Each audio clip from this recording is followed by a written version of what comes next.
Dale, a lot of people pointing fingers at owners, saying they're the ones who are letting things run out of control. I'm certainly not saying that about Forest Green Rovers, by the way, but where do you think the blame lies for this whole situation? Because things are a bit of a mess right now.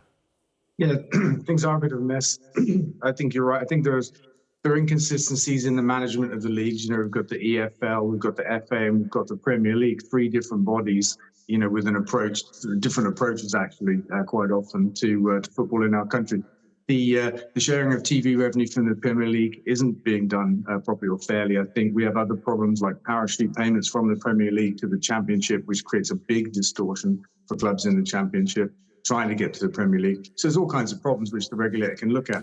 I just want to say that overall, I think this is a big miss from the government. While it's great to have a regulator for football, the sole focus on financial sustainability in the teeth of a climate crisis is a mistake. We've lobbied them to include environment sustainability, but they're point blank refused. And, football has an impact, but it also has a platform. Through football, we can persuade people how to change their lives. So this is a big missed opportunity for me.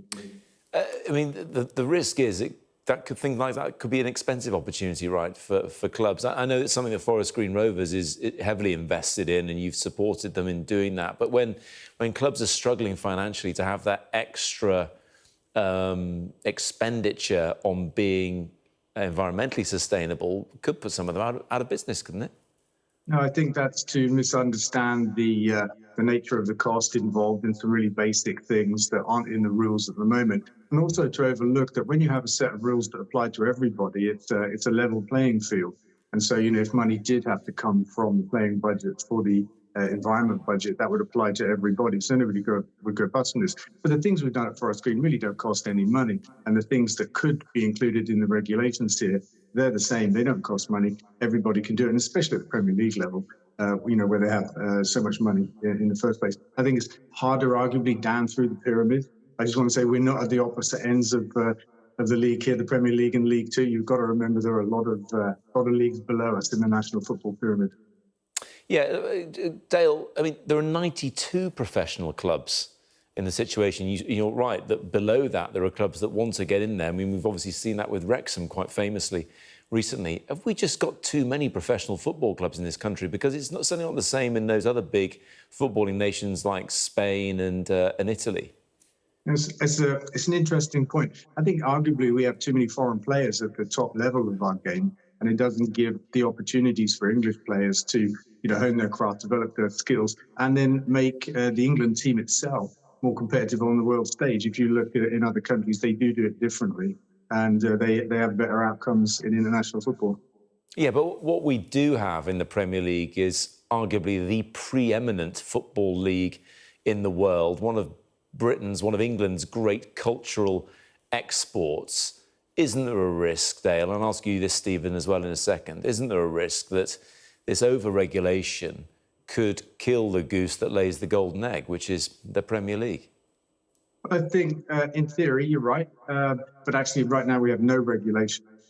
So to have some regulation, I don't think is a bad thing. The question is, to what degree will that happen? The things I'm reading in the press today about the powers of the new regulator, they don't seem worrying to me. I don't think they'll genuinely worry the Premier League. You're right, it is the preeminent force in football globally. But I don't think there's any harm in a little bit of regulation to make sure that football in our country as a whole benefits from a little bit of regulation. Stephen, Nottingham Forest fought to get back into the top flight of English football, but it didn't get those parachute payments because it hadn't dropped down recently like others, like Fulham, for example. But you spend all that money, you get 29 players inside a year. Many of them are foreign, which obviously Dale pointed to as being an issue. What do you think in terms of the risk to the Premier League, the risk to it being the greatest league in the world with possible over-regulation? I don't think there would be a risk, to be honest. I do think we do need a regulator.